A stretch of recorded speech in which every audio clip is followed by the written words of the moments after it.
This is the Dan Le Batard Show with the Stugotz podcast. At the risk, Stugotz, of being Jay Glazer, the latest person in sports who has outraged you on the internet, because one of the things you miss the most about sports is the ability to outrage the person next to you about something a sports media member has done. I have breaking sports news. Now, Jay Glazer got the sports audience mad because he said he had big news, big scoopage, and that 24 hours later he reported that the center for the Rams had become the first player to test positive. I do believe that's big news. The internet did not. The internet wanted to know if Jay Glazer would be kind enough to report that Odell Beckham had been traded or some such thing, as if he'd hold that for 24 hours. Already forgotten because Von Miller has self-reported that he has COVID-19. That's right. Von Miller says he's feeling fine, but he is tested positive. I thought when Jay sent the original tweet out, it was going to be like Cam Newton to the Patriots. That's what I thought. Well, okay? I really do feel like that part of the backlash that Glazer got, and people did such a wonderful pivoting job of sort of wrapping it in the illness and how unseemly it is. And I could agree with that part. The idea of saying 24 hours from now, I'm going to tell you someone is ill. But I don't think that that's the initial instinct of people. I think they heard Glazer say he had big news. They were expectant with the big news, and then they were disappointed when the big news wasn't a transaction. It was just a human life and health. And we need to get our priorities in order when it comes to that stuff. Put it on the poll, Guillermo, at Le Batard Show. Is the football transaction more important than the football human body? I'm sure he was doing it out of respect to the person who had tested positive. He can't have the Cam Newton news. People don't realize this. He's not going to sit on that for 24 hours because within an hour, Adam Schefter is stealing that news from him. That's the way correct. It works. Yeah. That is the way that it works, Stugotz. And we will get to this breaking news in a second, but I've got a couple of other things to tell you. Business Insider is reporting that horse semen can be one of the most expensive liquids on the planet. And the first paragraph of that story is a gallon of Big Star's gold medal winning semen. Just wanted to let that sit there for a minute, is worth almost $5 million, and that's nowhere near the most expensive. Depending on the stallion, collected semen samples can reach 8-figure values, Stugotz. I know people probably know some of that as it relates to stallions, but $5 million for a gallon of semen. That's not the breaking news that I have for you, though. Good. We have what is rare these times, Stugotz. It's hard to come by because there's very little sports. This is not breaking news about a transaction or something going on around sports. This is breaking news from the world of active sports. So you can imagine how limited this is going to be, right? So that we've had, I mean, Kyle Lawson did us the favor of somehow giving us news and he had to do racism in order to give it to us, but he did us the favor in this climate of giving us some news. And here is Mike with, this is how dried up our landscape is. This is actual and real breaking sports news. Guys, Gary Anderson has withdrawn from the Pro Dart Championships home tour because his Wi-Fi connection is not strong enough. No way. Yes, Stugotz. Yes, no. He has withdrawn. Bad Wi-Fi. Who do we blame? I mean, we're talking about a two-time champion here. Who do we blame? Whose fault is it? Did he choke?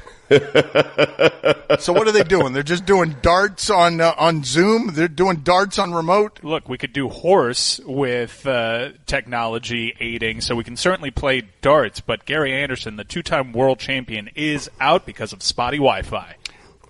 Also, Stugotz, we've got one of our strangest beefs ever. We are a show that beefs creatively with King Kong Bundy and the Memphis Grizzlies. We have any number of people. We've made Allison's job very hard over the years because people don't like coming on with us and people beef with us. But we have got what I believe to be one of the most delightful and lamest beefs you've ever seen, because it would appear, if you were listening yesterday, Mike Ryan told you about what was the Isolation Wrestling League. It is a wrestling league that has popped up. Did I get their name wrong? You are not helping your cause, Dan Le Batard. The Isolation Wrestling Federation. Excuse me. It's the world's first no-contact wrestling federation. Okay, yes, I'm sorry. So Mike Ryan told you about this yesterday, and basically all it is, Stugotz, is a bunch of guys having developed wrestling personas who give interviews but never do any actual wrestling. It's just they are escalating tensions, but the tensions will never be decided in a fight. No one will win or lose. They're just doing wrestling interviews. They are the Kevin Garnetts of the wrestling world. The entire Isolation Wrestling Federation, though, the entire stable, Stugotz, is now feuding with us and our show and our listeners because we have asked our listeners to create some wrestling promos themselves. We got to come up with that. No, you just straight up stole their idea, Dan. That's a nice way of couching what happened. While crediting them. You straight up threatened to steal their idea, and their stable of talent is not happy, Dan. Okay, yes, their stable of talent, Stugotz, is now attacking us, and Chris Cody is getting some of the sound. I did like, there was a character, a demonic character, Mr. Horoscope. Oh my God, you can't stop insulting these people. Dr. Horoscope. Excuse me. You didn't spend 7 years in evil residencies just so you can call him Mr. Horoscope. I mean, you are up to $54 at fines this first segment. Dr. Horoscope is a magical character. We'll describe him to you in just a second. But Stugotz, in keeping with what it is that I was telling you about,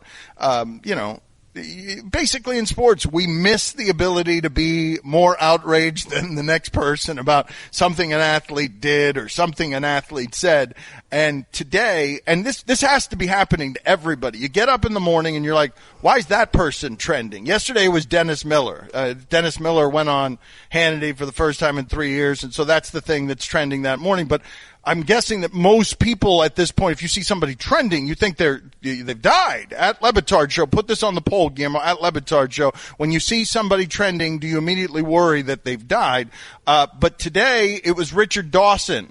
And what people are getting upset about, and the reason that he's trending, and this is wonderful, is retroactive by 40 years, getting mad at the fact that he would kiss game show contestants on the lips. Like oh, come on! No, there are any number of people who didn't know that he did that, and he did it famously. He did it lecherously. It's almost as famous as the phallic mic that he used to have in that match game. And yes, he is considered the greatest smarmy, leathery, oily, car salesman, greasy, kisser of women in the history of television. Like that guy would do nothing but kiss every woman's mouth, and he put it on television. And I'm curious. Oh, I'm sorry. That's a big fine, Stu. It is. Roy just texted me that it was Gene Rayburn that was the host of Match Game. That's right. Richard Dawson was only a guest on Match Game. I'm so very sorry. I'm sorry that my Match Game information was slightly off. Let's just make it an even 100, okay? Thank you, Stugotz. Always appreciate it. So Richard Dawson, though, retroactively, people are getting bothered. And what would you think if I told you Richard Dawson dead or alive? Oh, wow. That's a great question. I'm going to say dead. I think Richard Dawson's dead. I think he's been dead for quite some time, no? Congratulations. You just risked $50 right there because the wrong answer would have gotten you fined $50. But you are correct, Stugotz. Richard Dawson has been dead for 8 years, but it did not stop the internet from getting angry. He's been dead for 8 years. How can you cancel someone that Earth canceled? I got to tell you, that felt good. I felt alive again. I had a $50 bet on Richard Dawson. Wait, John Wayne also got posthumously canceled. Put it on the poll, Guillermo. Can you be canceled if you've been dead for 8 years? At Le Batard Show. ESPN Radio is presented by Progressive Insurance, making it easy to bundle your home and car insurance.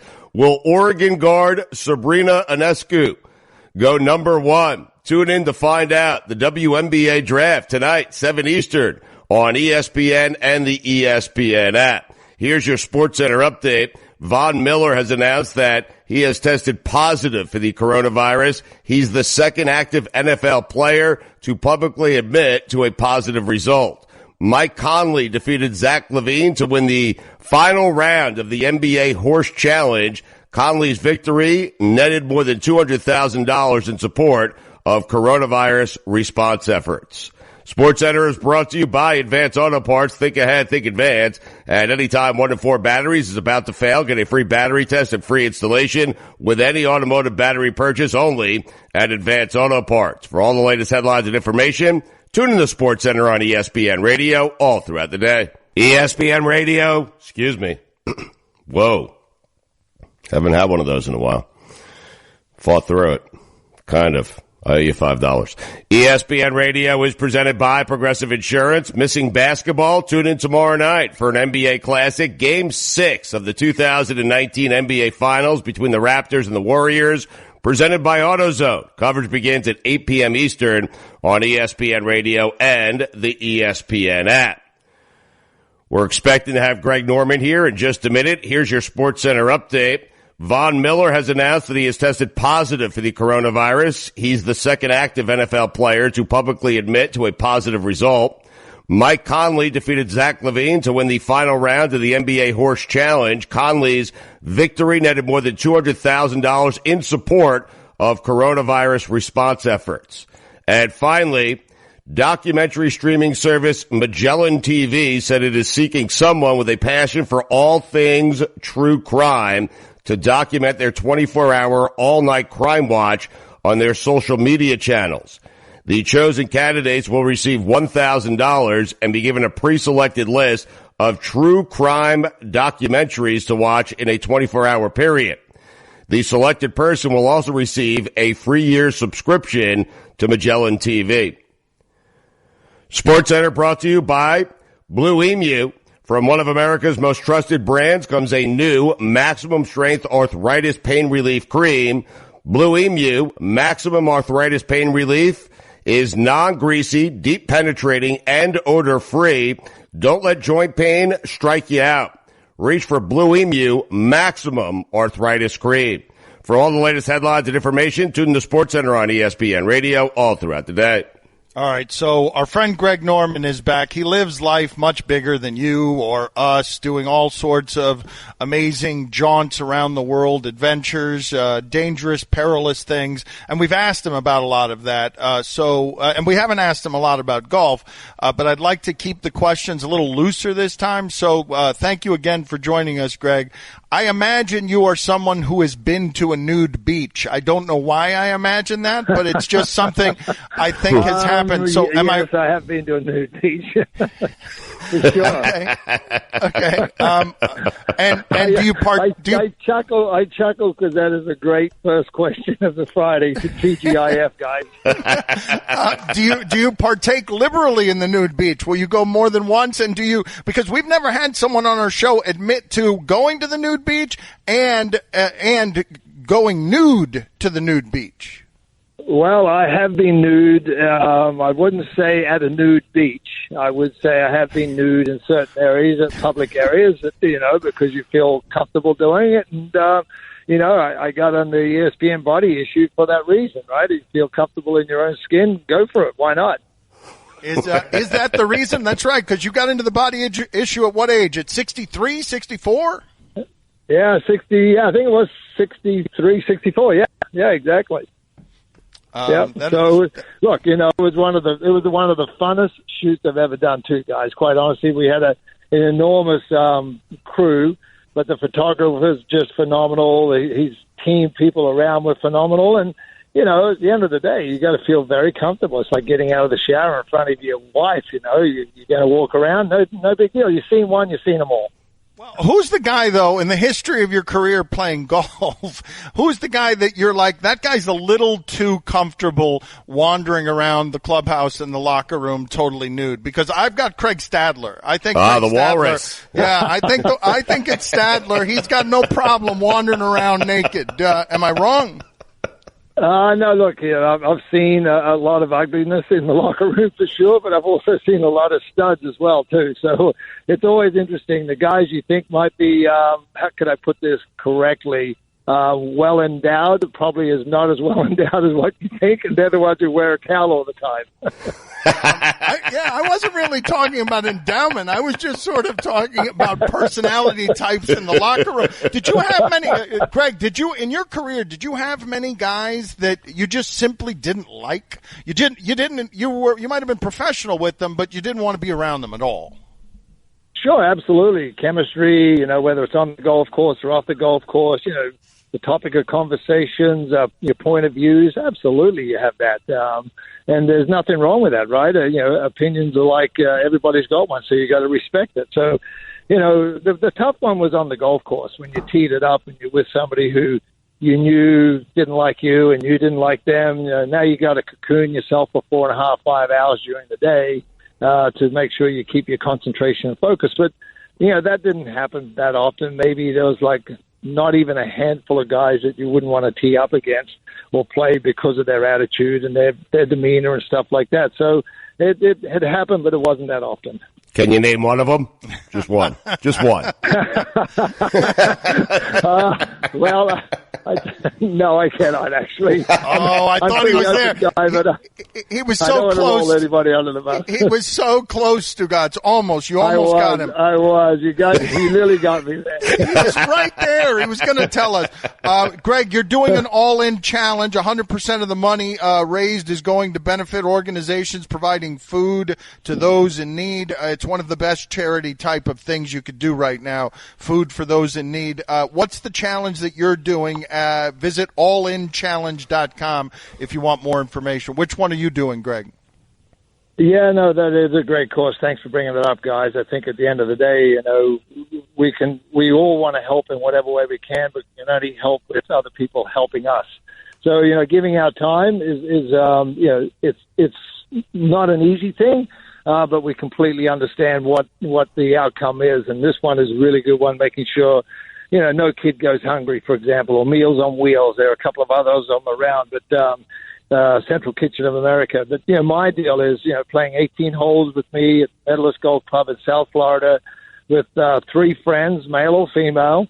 We'll have lunch at one of my favorite restaurants just before the round or after the round, and I'm going to give everybody a set of Cobra golf clubs. Thank you, Cobra, very much for that. And, going to get them all styled out in Greg Norman Collection clothing. And we're going to give them a Garmin rangefinder as well, just so they can. And they'll obviously have 4.5 hours lessons of me on how to play the game of golf and, picking up on some of their little nuances. So I'm really looking forward to it because that to me is paying it forward the best way you possibly can for the Americans who are less fortunate. Greg, it's a great job out of you. Just a quick question. Once we get through this pandemic, because I live pretty close to you, can I just come up there and can we share that day together regardless? Get out of here. What are you doing? Greg, what are you doing? What are you doing? Absolutely. Yes! Come up and have a cocktail. No problem. Yeah! Greg, thank you for being on with us. We appreciate it.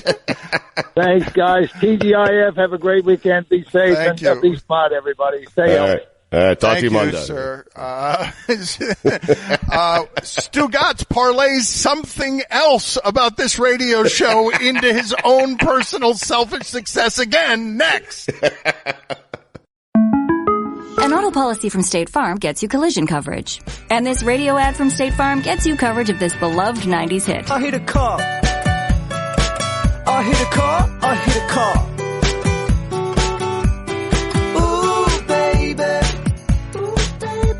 It's gonna be okay. It's gonna be okay. My agent's gonna help me. For more coverage, visit statefarm.com. Stugotz here. Support for the Dan Le Batard Show with Stugotz podcast comes from our friends at Rocket Mortgage by Quicken Loans. Home today is so much more than it was yesterday, but at Rocket Mortgage, home is still all about you. During these challenging times, the top priority at Rocket Mortgage is the health and safety of the communities they serve. If you need mortgage assistance, their team is available 24/7 to answer questions and offer solutions, whether that means saving money on your mortgage or finding a new way to navigate payments from their home to yours. The team at Rocket Mortgage is with you. Visit rocketmortgage.com/Le Batard to learn more. Call for cost information and conditions. Equal housing lender, licensed in all 50 states. NMLSconsumeraccess.org number. is 3030. ESPN Radio is presented by Progressive Insurance. At Progressive, they are making things even easier. They'll help you bundle your home and car insurance together so you can save on both. Learn more at Progressive.com or 1-800-PROGRESSIVE. Here's your SportsCenter update.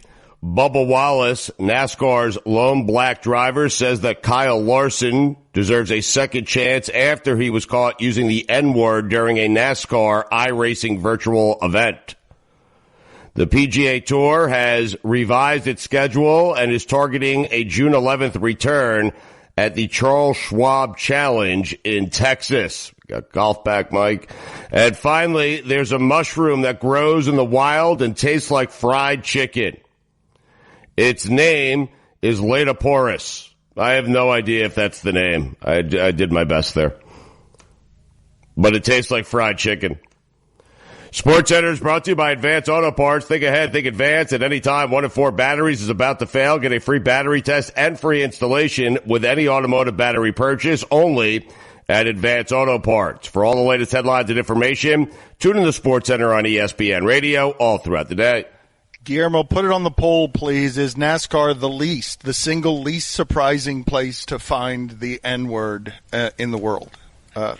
It's at Le Batard Show on Twitter. Stugotz, this is Ian Rappaport from Twitter.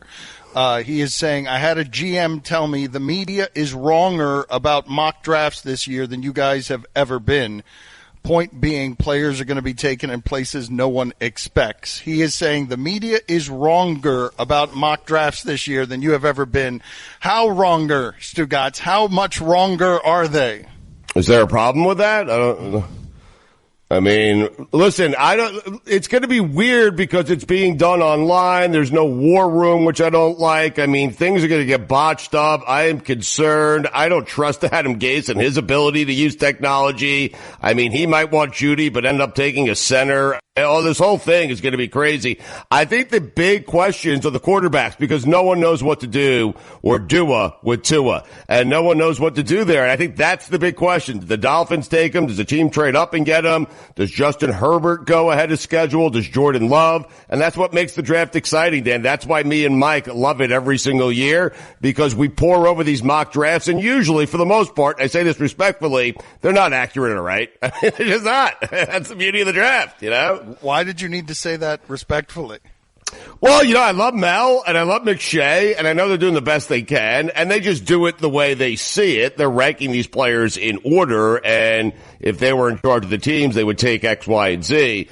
So I just didn't want to offend them. I mean, there's no need to do that, you know. By what? What do you mean, offend them? Their mock drafts are very often wrong because all of this is the silliest thing in the world. Like, well, and that's it. I wanted you to say it, so I didn't say it. Thank you for doing it. I mean, there was a year that I told Mel Kiper about Brashad Perriman. Like, I told him. He didn't know that he was a first-round pick until I told him. What is it? And he laughed me out of the room. But, Dan, we've gone over this. Perriman wasn't a first-round pick at that point. And then a couple months passed by, and Mel Kiper did more study on him, and he realized, okay, this guy's a first-round draft pick. I've explained this to you a million times. You were wrong then. You were wrong because he wasn't a first-round pick then, according to the chief expert. Mm-hmm. And now he's a Jet. I mean, Dan, the draft is so great because of the mystery, because no one really has any clue. As much as Mel and Todd and all these people study the NFL draft and study these college players, you have no idea what a coach or a GM is thinking. You have no idea if a team with a quarterback wants to jump up and get their next quarterback. And that's the beauty of all this. And plus, locally for us, Dan, because you're always trying to tie in local to the national show, I mean, the Dolphins are really one of the big stories in this draft with the 5th pick and what they're going to do with Tua.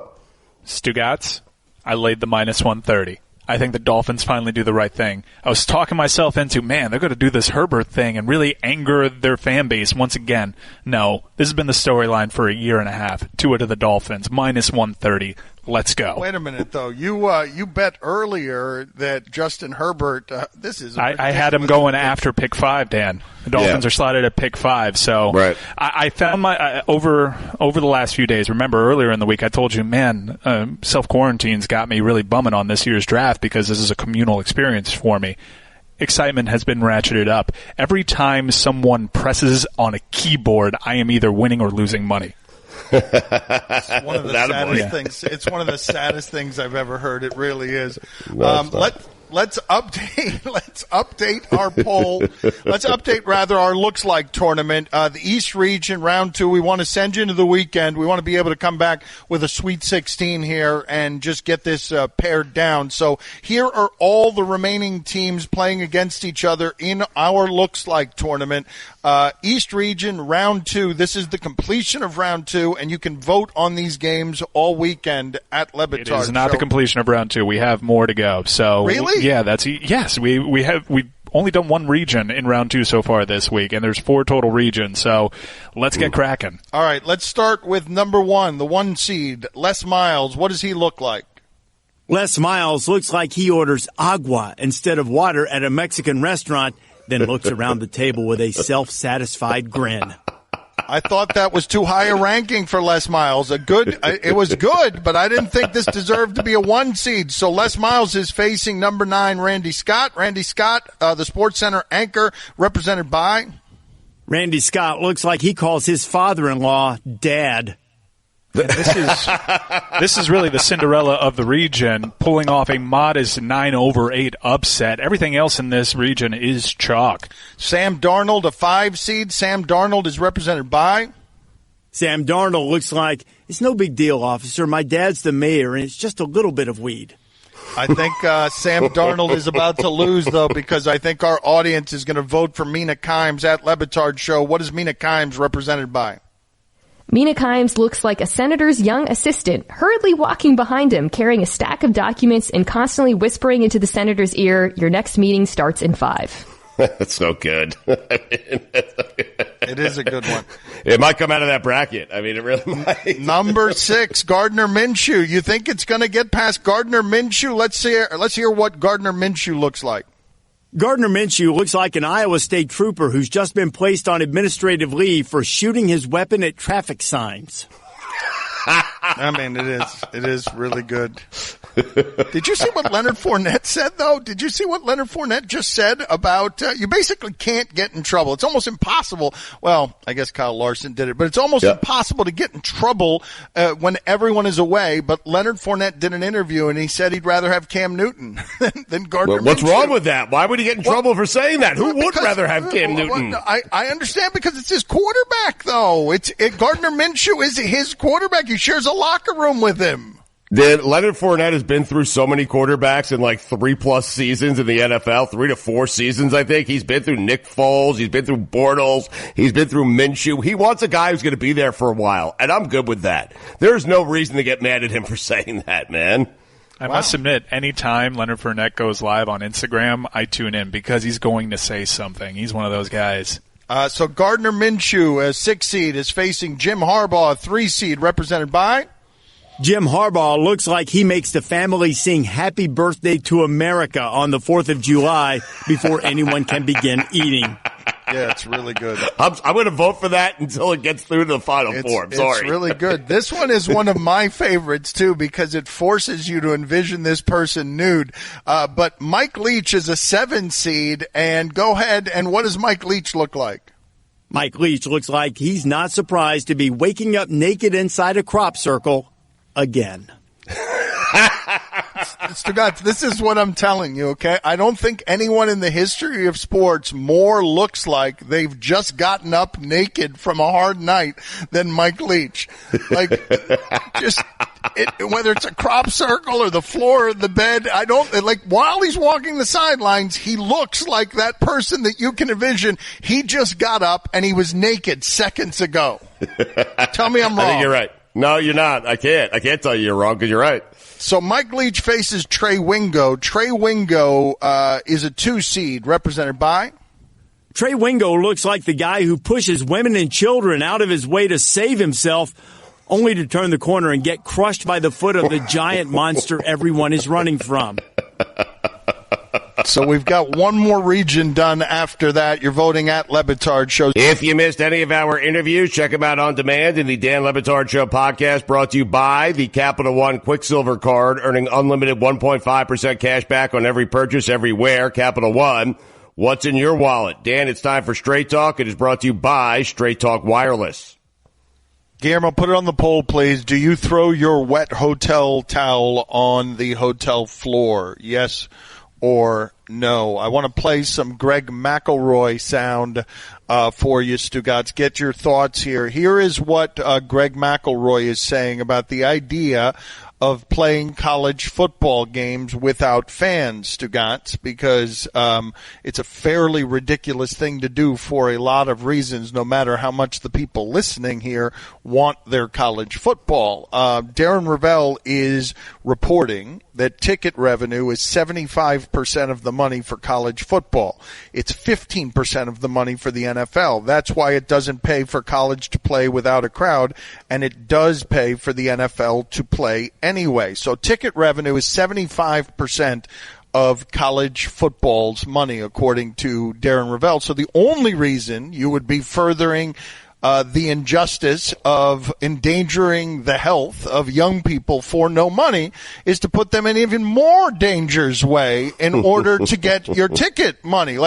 It's rare that business is quite this overt in amateurism, but that's what they'd be coming back for, is simply money, putting unpaid labor at yet more risk so that we could get the money. And while I'm here for what Greg McElroy is about to say here, I want to get your thoughts on what Greg McElroy said. Right now, look, football has to be played. Literally, it has to be played. So they are going to play it come hell or high water. It's going to happen. It's just we're not sure exactly when it's going to happen, because if it's not, college athletics will literally implode. Football programs make up and account for around 80% of the revenue of a vast majority of these schools. And television revenue is one thing, but for some of these schools in the group of five, the MAC and the Mountain West and the American Athletic Conference, even though they're essentially the Power Six, they rely so heavily on that gate revenue that it would be really, really difficult for them to put forth other programs and to support other varsity sports and to provide 200 scholarships annually. Dan, he's right from this standpoint, only that for college sports to stay intact, they need that revenue from the football program. So I don't know if we need to play football. I don't know if we have to play football to save college sports. Eventually it will come back at some point. They all might have to take a year or two off, but he is absolutely right. As someone who coaches a girls lacrosse team and who is in charge of getting 20 girls into college, I can tell you that they are very concerned, those kids, and the universities are very concerned that if there is no college football season, there will be no other college sports seasons. They make all the other programs in the athletic department, they bring them to reality. They don't have those other programs if not for the college football and, to a lesser extent, the college basketball revenue. Does that mean they have to play college football? I'm not certain they have to, but he is right about his point. College sports will go away for a time if they don't play it this year. And that's a bad thing. We're sure about that? First of all, he said it would literally implode. It's not going to literally do anything, but even if it implodes, and what? That'd be wonderful if it imploded in terms of eradicating the injustices that are all over the place there. Now, this is the thing, though, Stugotz, where me moralizing too much gets super tricky and super personal, because there's no surprise of me saying, make a giant mess. Let's free everybody. Get everybody. Yes, go ahead, college football. Implode so that it could be real free agency, so that people like the XFL would be back in business because the NFL would just buy it and make it its minor league and turn it into the business that it actually is, as opposed to cloaking it in amateurism. But here's the problem with all of that. Moralizing from this particular perch, Stugotz. If college football doesn't exist for ESPN, some of our colleagues are going to get fired. Like, we need college football and all the profit off of that injustice in order to keep people employed. This company is going to have an enormous mess on its hands if there are not college football games to televise, and the people who are going to get fired are going to be people I care about. And it becomes very, very difficult to moralize about let it all implode when those are the personalized, humanized consequences. And there are people that I care about as well, but I am asking you, is any of that, Dan, any of what we just talked about, a reason to send college kids out in a football field and put them in harm's way? I'm sympathetic to all of it. I mean, this might affect my own daughter.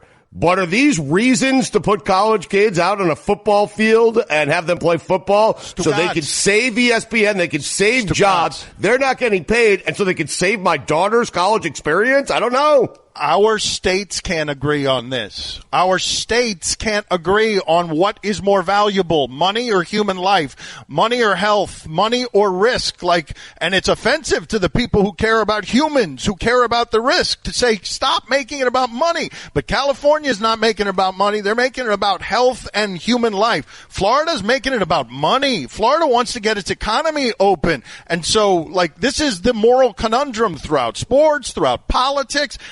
And now business is coming forth, Stugotz, and you see the president is trying to get sports leagues involved he wants a full Alabama stadium because that's the argument going on right now in this country about whether to let us outside, whether to let us, everybody listening to this, go outside and enjoy American freedoms the way that we're used to enjoying American freedoms. Ethan Strauss is going to join us next. Among other things, a shocking trade, really shocking trade that he reports as fact is in his new book. We'll talk to him about it next. Tell him, Stugotz, what we got here.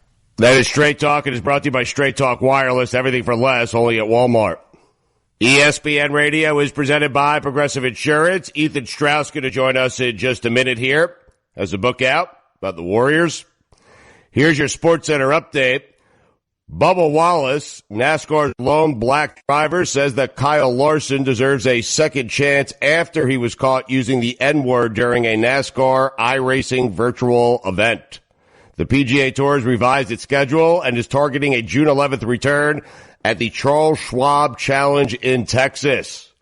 And finally, Guinness World Records announced Gerard Young is the new world record holder for most push-ups in 1 hour after he submitted video evidence showing him completing 2,806 repetitions. He beat the previous record of 2,682 push-ups, which was set by Carlton Williams of Wales in 2017. Have you heard about the All-In Challenge? It's a fundraising effort for coronavirus crisis relief. 100% of what is raised will benefit organizations providing food to those in need, particularly kids, the elderly, and frontline workers. You can check it out at allinchallenge.com. You'll find all types of once-in-a-lifetime experiences and items to bid on or enter to win, including golfing at Pebble Beach with Justin Timberlake and Bill Murray, and throwing out the first pitch at the next World Series. 100% of the proceeds benefit organizations providing food to those in need. If you'd like to participate or learn more about how these organizations help, visit allinonechallenge.com. For all the latest headlines and information, tune in to SportsCenter on ESPN Radio all throughout the day. Stugotz, Ethan Strauss had a story the other day as part of, he writes for The Athletic. He's the author of the new book, The Victory Machine, The Making and Unmaking of the Warriors Dynasty. You can get it wherever books are sold, but he reported a trade that floored me that was completed. It was done. Steph Curry and Klay Thompson for Chris Paul. Both sides had agreed, but Chris Paul did not agree to an extension, and so everything changed. I don't know if there's a lot more surprising than that in the book, but Ethan Strauss joins us now on ESPN Radio. Thank you, Ethan, for making the time. Can you tell me how, not how you found that out, but how surprised you were when you found out that trade was something that had, for all intents and purposes, been completed? I can't say I was too shocked, but there is a contingent of GMs in the league, I will say, who have watched this Warriors' success and grouse and they grumble and they go, they didn't know everything. they didn't have it all figured out. They weren't light years ahead. They would have traded Steph Curry for the right price. And it's understandable. We forget that Steph Curry wasn't assumed to turn into any kind of superstar, and he had these ankle issues. And as far as trading Klay Thompson in 2011, who was Klay Thompson? He was a first-round draft pick, and nobody was predicting multiple All-Stars for him, except maybe Jerry West. So all of these things, in retrospect, they seem very shocking, but at the time, the Warriors were a laughingstock. They weren't thought to have championship-level players, so it made sense to try to make a move. So it ended up being a trade for Eric Gordon and Chris Kaman. But what would have changed in I understand it's a speculative question, but Ethan Strauss, what plays out differently if merely Chris Paul agrees to an extension in Golden State? I mean, they probably don't win these championships, but what's interesting is the mentality of the Warriors, specifically at the top level, specifically the owner Joe Lacob, which is this idea of people from the outside will say, oh, this means that they didn't know what they were doing. This means that they got lucky. But I think the Lacob perspective is, well, we would have made it work and won championships with Chris Paul. We would have made it work. Our organization is better. We're light years ahead. We've got quality up and down the ranks. We would have made that particular decision work out in the way it worked out by getting or keeping Steph and keeping Klay Thompson. That's the mentality from on high. I think it's crazy, but it was also probably essential to the Warriors punching above their weight after Joe Lacob got the team. But if they make that trade, aren't we possibly looking at Steph Curry, Klay Thompson, and Anthony Davis together? Like, they might not have lost that much that season to get Anthony Davis, so maybe that's moot, but isn't that something like what we're looking at? That's something that we're looking at, but I gotta say, Dan, I am shocked. I've written a book that has to do with how winning championships doesn't bring happiness. That has to do with the Darwinian crucible of the NBA and how it's more like any given Sunday behind the scenes than whatever these team accounts are putting out on Instagram with the cutesy emojis. That has all these themes that seem to be very much in the Dan Le Batard wheelhouse, and you've become transaction guy. What happened? What happened, Dan? I'm surprised by this. But Ethan, because if I ask you what are the most interesting things in your book, nobody will read the book because you'll just tell people all the. So I'm trying to help you sell your book by giving the audience the transaction that it needs. Can you believe it was Steph and Klay? But go ahead, sell your book, buddy, because I don't want to give away all your good stuff to the audience.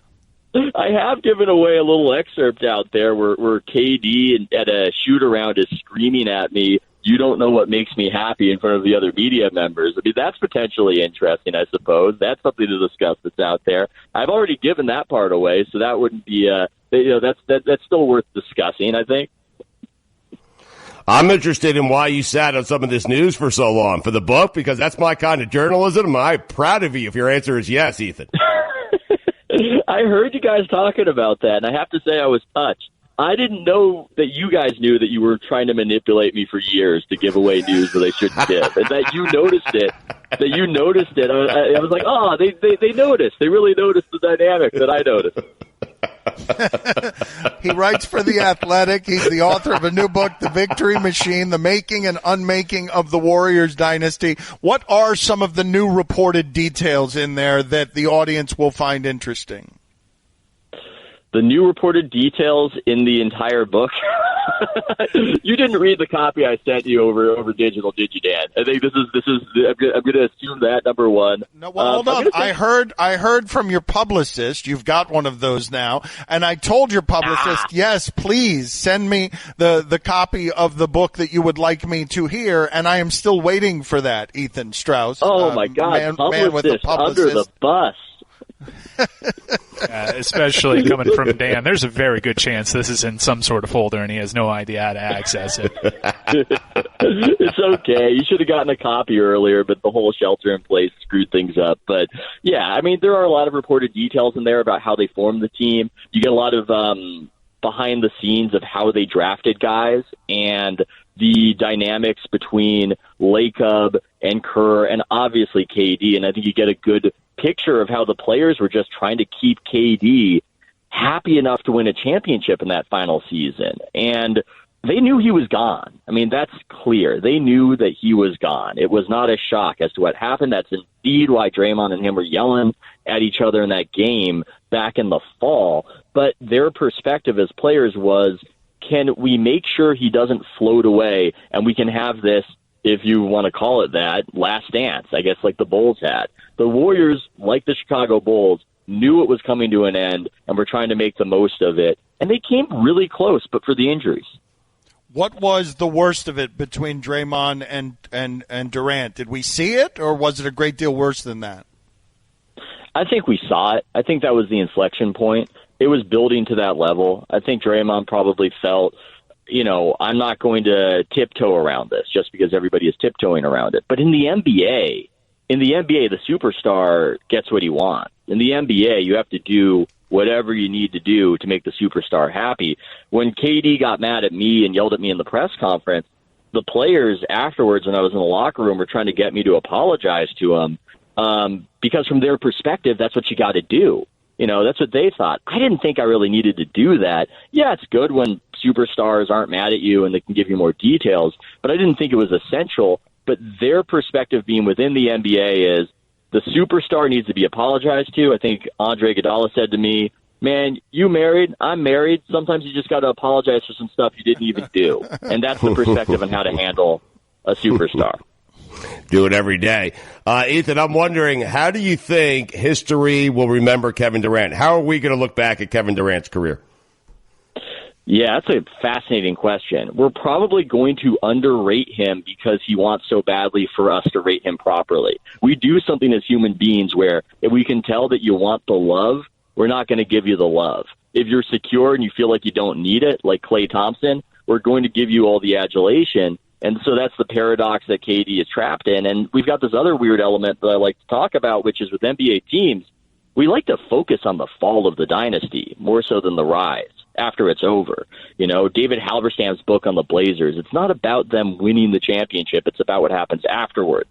Shaq and Kobe, when we say Shaq and Kobe, we're more often talking about the egos and how it all broke apart rather than how they played together. And with my book or with The Last Dance, which we're all going to gather around and watch on Sunday on the Chicago Bulls, that's about the end of the dynasty. So I think what's happened at the end with KD is probably going to take more precedence than what happened at the beginning and in Oklahoma City on the way to getting there.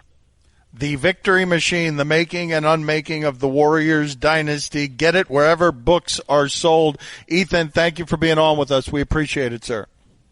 Thanks for having me, guys. Always great. Coming up next, we will make fun of what Quinn Snyder looks like in quarantine. What does it mean to be a good neighbor? It means being there for each other. And that's why State Farm is announcing the Good Neighbor Relief Program. We know that our customers are driving less, which means fewer accidents. So State Farm is returning $2 billion to auto policyholders for the period ending May 31st. And will continue making real-time decisions to best serve you, our customers. Because now, more than ever, being a good neighbor means everything. Like a good neighbor, State Farm is there. So the story that Billy was talking about earlier this week was particularly horrifying. He's been fascinated by, and he's made our show fascinated by, these rat wars going on in New York, because it sounds as disturbing, as disgusting, as scary as anything going on right now in the animal kingdom, where those rats in New York are used to restaurants being up and running and throwing away food. And now they have to fight each other for the food, and now they have to eat each other. So it's pretty horrible. It sounds pretty horrible. Ron, thank you for joining us. What can you tell us about rat wars? Well, rats are survivalists. That's the bottom line. They have no real ethics, so to speak, in the sense that when food is scarce, they will make food or find food, even if it means eating their own. And I've seen rats do that quite a bit. So especially the big males. The big males, they get territorial. They want to make sure they can get to the females, and they need that strength, and they will kill other males, and they will eat other males. What are some of the things you've heard going on in the animal kingdom that have most been disturbing to you? Well, I haven't seen a lot of disturbing things going on in the animal kingdom. That story came up the other day about this German zoo that said that they were going to end up euthanizing animals and feeding animals in their collection to other animals in their collection because this pandemic has caused the public not to come, and they've lost that financial revenue, that gate revenue that they needed to survive. And personally, I think it's a ploy to try to get people to donate things, donate money, because I can't see any self-respecting zoo that would allow that to happen. At the end of the day, I know that our staff here, even if we said we couldn't pay them, they would come in here to take care of the animals because that's their commitment. And if they couldn't, they would find a good home for the animals, and there are certainly people that would be able to care for them. So for that zoo to come out and say, oh, you know what, we're going to have to kill our animals and we're going to have to feed them out unless we get some money, I was actually a little bit offended by that. So I don't think that's going to happen. On the flip side, though, Dan, I think there are more good things happening with animals than bad things because of all of this. And that is, heck, the air is clearing, the waters are clearing, animals are venturing into places that they hadn't been seen before. Right here in Miami, gosh, we've seen, dolphins and manatees coming up to places we haven't seen them for a long time. So I think, the earth is getting a little chance to breathe. I don't want to say that. I don't want to disrespect all the suffering that a lot of people are going through and things like that. But I think that, if you have to look at a silver lining here, you need to look at the fact that if we give the earth a chance, it really can recover from a lot of the things that have affected it negatively over the last few decades. Right. I know I'm not alone in what I'm about to ask you and feeling this way, because I feel like I have completely disrupted my dog's life by always being home. And so what I am wondering, and I know I'm not alone because other people feel the same way. My dog is lashing out at me in ways that my dog never has before. So are we disrupting, for stay-at-home pets, are we disrupting their normal routine because now we're always home with them? Well, yes, you are disrupting their normal routine. That is not to say, though, that you're stressing them out. It's just something they have to readapt to. Animals, I've always said, are creatures of habit, whether it be your domestic dog as a pet or a lion in the wild. They have certain routines they go through. When those routines get disrupted, it causes a need for adaptation. I think at the end of the day, though, the bigger disruption is going to be when you have to go back to work and you're not with your dog all the time. I think more than any stress that he's feeling from you being there at home, he's going to probably feel a little bit more stressed when you're no longer at home and he's gotten used to it. Ron, I don't hear you offended a whole lot by the behavior of other zoos or saying publicly that you're offended by the behavior of other zoos. What are the things in the past that zoos have done that have bothered you enough to make you say you're offended?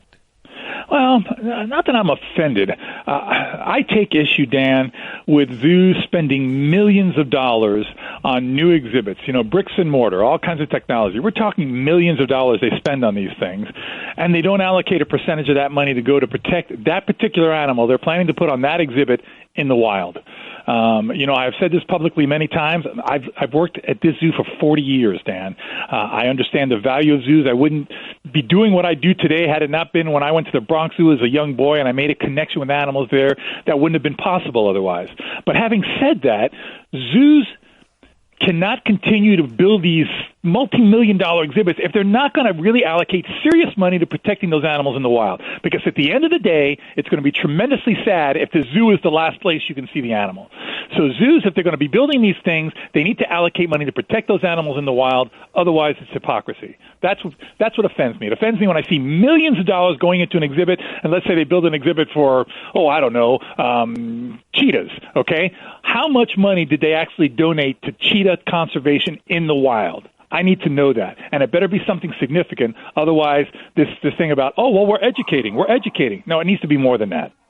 Chris, what do you have for Ron Magill? Ron, if I gave you the ability to have a conversation with any animal, a 20-minute conversation, an intelligent conversation, which one would you choose? Blue whale. A blue whale. That's an animal that is pelagic. It circumvents the globe, lives a tremendously long life, and whales have a language. They could tell me about things in the deep places in the ocean we haven't been able to go to.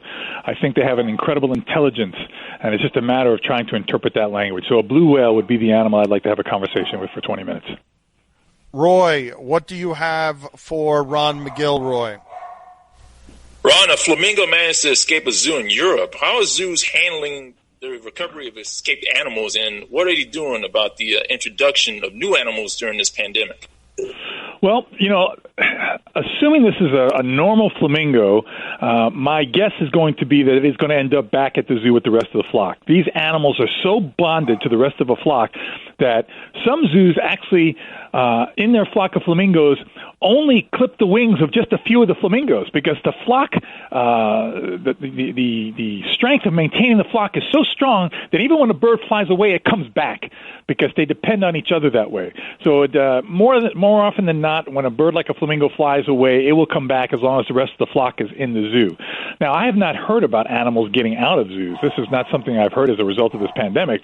The challenge with the pandemic is caring for them, making sure we have all the supplies that we need for them. We hear about all the, protective gear that health officials need, our doctors, our nurses and such, but, the veterinarians need the same thing. We had a struggle here. I just now got out of surgery with a hyena. We just finished doing a surgery on a hyena, and we needed all those PPEs for ourselves, and it's tough to come by now. So, listen, I don't want this to be taken the wrong way. There is no single animal life that's more important than a human life. I want to make sure that priority is made very clear from my point of view.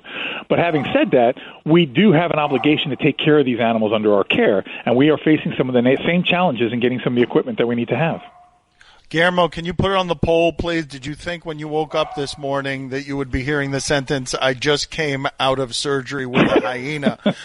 Tony, what do you have for Ron Magill, Tony? Ron, what are the highest and lowest pitch sounds made by animals? I don't know. I know that both of those sounds are not audible by human beings. I know that elephants, are notorious for making subsonic sounds that we cannot hear with our human ear, but that elephants can hear from miles away. And the same goes, of course, dogs. We know, of course, that you can use a whistle that dogs will hear that we can't hear at all. So I don't know what the extremes are of those two things, but they are certainly things that are beyond the potential for the human ear to hear. Ron, good talking to you. Stay safe. We'll talk to you next week, buddy. Thanks, Dan. Take care. What does it mean to be a good neighbor? It means being there for each other. And that's why State Farm is announcing the Good Neighbor Relief Program. We know that our customers are driving less, which means fewer accidents. So State Farm is returning $2 billion to auto policyholders for the period ending May 31st. And will continue making real-time decisions to best serve you, our customers. Because now, more than ever, being a good neighbor means everything. Like a good neighbor, State Farm is there. ESPN Radio is presented by Progressive Insurance. John Salley going to join us in just a minute here. Here's your SportsCenter update. Jalen Green, the number one prospect in the 2020 ESPN 100, is skipping college and joining a reshaped NBA professional pathway program, a G League initiative that sources say will pay elite prospects $500,000 plus and provide a one-year development program outside of the minor league's traditional team structure. USC quarterback JT Daniels has entered his name into the transfer portal. Daniels had season-ending knee surgery in last season's opener. And finally, Coca-Cola makes so many different beverages that if you were to drink one each day, it would take you more than 9 years to try them all. What? Barbasol is now that seems impossible, man. Put it on the poll, Guillermo, at Batard Show. Do you believe that if you drink a single different Coke beverage every day for a year, it will take you 9 years before you drink all of them? Barbasol is now better than ever. Try the new Ultra Grip from Barbasol, now equipped with a protective cap and rust-proof aluminum bottom. You're looking good, America. You're shaving with Barbasol. For all the latest headlines and information, tune in to SportsCenter on ESPN Radio all throughout the day. So we told you yesterday, John Salley played for so many interesting teams. He played for the Bad Boy Pistons, the Michael Jordan Lakers, the Michael Jordan Bulls, the Shaq Kobe Lakers. And Billy had such a good idea, Stugotz, because when we asked John Salley about his most interesting experience, he said the Miami Heat, and then out of nowhere he mentions that he had a long-running feud with Hank Goldberg. Billy Allison has been friends with Hank Goldberg for years. Billy tried to get Hank Goldberg to come on with John Salley right now as a surprise, and what happened, Billy? Hank Goldberg declined the request as it was relayed to me. He said he did think he was good while he was on the Pistons, and he was a fan of his TV work, but he stands by what he said on the Heat, and I don't think he's a fan of Dan and Stugotz. Oh, man. Okay. All right. So he is not a fan of ours is the reason that he won't come on here. It would have been a good bit to do with John Salley. I mean, for years, every day, I would get that man a tongue sandwich. He doesn't like me? That is so disgusting. It really is. First of all, John Salley with us on ESPN Radio. John, is a tongue sandwich disgusting? A tongue sandwich. Oh, my God. When I worked in a deli, it wasn't, and liverwurst was great, but that explains why he had such a mouth about me. And it was so funny. You could tell he was getting something from somebody inside the Miami Heat, because he would go at me and I would request the same. Let me come on your show. Let me battle you with words. He would not do it. When he got on ESPN, I was like, I want to curse this guy out. But you know what? He did what he was, I guess, made to do. He just made my life there miserable when it came to radio. And he didn't know that this was my thing. He didn't know I was going to be media when I retired. But I didn't kill him. I just looked at it and said, don't be like that. So once again, he punked out. He could have come on the show, and we would have had a ball at his expense, obviously. But he was smart to stay his distance. What is the story or stories behind you being in Bad Boys and Bad Boys 2? Okay, so I got in Bad Boys 1 because Martin Lawrence, who turned 55 yesterday, I talked to my guy. I'm trying to put him on this vegan diet. I went to visit him on set, and Michael Bay had directed my Nike commercial, and I heard him yelling, and he said, we got to put him in a movie. He's funny. Next thing you know, when Bad Boys 2 was coming around, Jerry Bruckheimer said, I need you on this show. And I was doing Best Damn Sports Show, period, on Fox.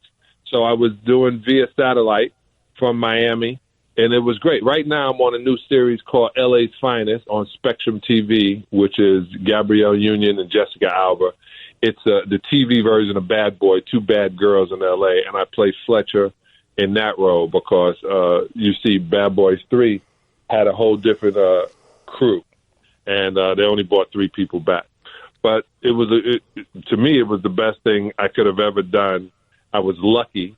I got $474, the first one, but the residuals wind up coming back pretty good, baby, pretty good. Wait a minute, how good? Explain that to me. How does that business work where you get $474 for your initial appearance in Bad Boys, and then what do the checks look like?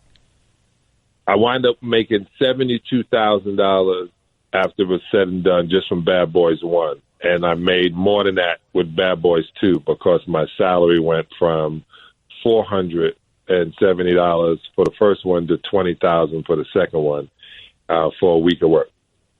It's pretty slick. That's the way to do it. Yeah, the movies, they pay pretty well, the movies. Stugotz, what do you have for John Salley? Sal, I'm wondering, just because everyone's excited about the Jordan documentary and the Bulls, and you guys were such a big part of that story, of Michael Jordan's story, really, in general. And I'm wondering, do you have any sort of regret once Jordan and the Bulls finally got past your Pistons team? Do you or do any of your teammates have any sort of regret walking off that court early, not shaking Michael's hand? Okay, so for the record, and I know my teammates are going to hate that I always say this, but it shouldn't. So the deal is, in 1988, Adrian Dantley's on the foul line. Larry Bird, Danny Ainge, Robert Parrish, Kevin McHale, they walk straight through and out of the Silverdome. And Kevin McHale turns around and gives Isaiah a pound and says, bring the trophy home. No one said anything. That's how they handed it up. They didn't shake our hand. They didn't say good fight. They just walked off the court while Adrian Dantley was on the court. Bill Laimbeer turns and says, let's hand the Bulls, let's handle the Bulls the same way the Celtics did it to us. Said, all right. I lean over to Chuck and I go, put me back in the game. And he goes, Sal, you can't get any more points, man. The game is over. It's done. I go, no. Something's about to go down. I need to be on court. Now, Michael is my guy, like I said, since 1982. And he's my fraternity brother, Omega Psi Phi Incorporated, the best black frat there is. And then I'm hanging with Scotty, and you know, after the game, I'm not the same person that will kill you when I'm playing against you. So I didn't think it was going to be a cool thing. Me and Scott Hastings stayed around and shook everybody's hand. But that's the way the Celtics handed us the Eastern Conference Championship, and that's the way we felt we should have handed it to the Bulls. What happened is Michael Jordan finally spoke and said, well, you know, the Pistons just do what they do, you know, classless. And so once the Messiah calls you classless, you know, you can't win. You just can't win.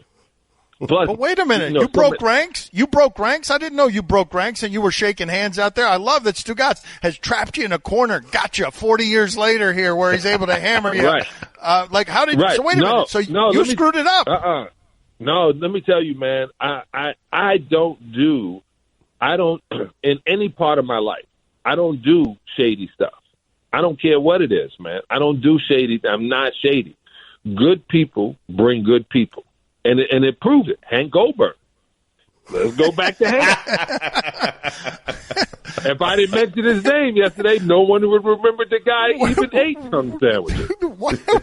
A lot of them, from what I remember. Why do you keep bringing every interview back to Hank Goldberg? I don't understand. The best. You played in Hollywood, like you were a Laker with Shaq and Kobe. I know. My lawyer, Bradley Dock, is listening, and Steve Noodleberg, who I still work with down in Florida. I swear, one time I wanted to see him, I wanted to say something, but you know, it's just you guys don't realize. Let me tell you, you know, Kevin Durant got into a Twitter war, and everybody was like, "Why does he even care?" Because you want everybody to love you. You don't do anything to make everybody hate you, so that's why I bring it up. But anyway, back to that. Let me just tell you another Michael Jordan story, and then we'll get off the air. So I'm at the Kentucky Derby, which I no longer condone those horses getting spanked. But anyway, and I'm there with Chris. I'm going to name drop, okay? Name drop. So I'm there, and and Dave Chappelle is there, and Chris Tucker are standing next to each other. And Michael Jordan's to my left, and we're in the booth. Dr. J's behind me. And he goes, Sal, right here, right now. Here's your man, Michael Jordan, right here, right in front of him. Kobe Bryant, Michael Jordan. And he goes, no. He goes, no, answer. Now, off to the right is Charles Oakley, who, if you don't know, is Michael's security guard forever, and didn't like me. So I look at Michael, and I said, wait, at 27 years old? He goes, oh, whatever, 27. I put my hand on Michael's shoulder, and I go, at 27 years old, young boy would have given you the business. And out of the blue, Charles Oakley comes and punches me in the stomach. Yes! But I mean, the way he wanted to hit Dolan, not the way he was pushing security guard. He unleashed on me, Dan. And I saw it at the last second and tightened up a little bit. He knocked all the air out of me. And Dave Chappelle said, "This is the only time I wish I still had my show." This is the scene. And Michael was like, "No, come on, Charles. You know style is crazy. He's just joking. He's like, I don't like when he talks that stuff to you. He's been wanting to hit me. He's been wanting to hit me since the 80s. But, man, he hit me with everything he could. I had a suit on, too, and I wasn't going to stand back up and fight him. You know, I'm a karate man. I bruise on the inside. That is such a good story. My God. All right, Sally, we're going to have you be our movie reviewer. We're going to watch the movie on Sunday. Come on with us Monday and tell some more stories, all right? Roger that. See you. Talk to you at 12:30 on Monday. All right. All right. John Salley, he's got so many good stories. That guy was really good at media. That show they did was ahead of its time. That Best Damn Sports Show was absolutely ahead of its time. Currently, we're all living in a time of uncertainty. But one thing that these last few weeks have made crystal clear is that we all need to look out for each other and come together to protect the things we care about, including the planet we all share. That's why Allbirds is on a mission to leave the planet in better shape than they found it. Allbirds makes shoes from premium renewable materials, and they just announced the carbon emissions for all of their products before they offset them to 0. Allbirds will be listing the carbon footprint on all shoes moving forward, just like nutrition labels on food, but for your closet. Their shoes' average carbon footprint per product is equal to running 5 loads in the dryer or driving 19 miles in a car. They're committed to lowering their shoes' environmental impact over time, so they leave a better kind of footprint. Allbirds knows we can create a more sustainable future, but only if we hold ourselves accountable. With Allbirds, feel confident knowing you're wearing a shoe that's doing right by your feet and the planet. Learn more about their sustainable practices and find your pair at allbirds.com today.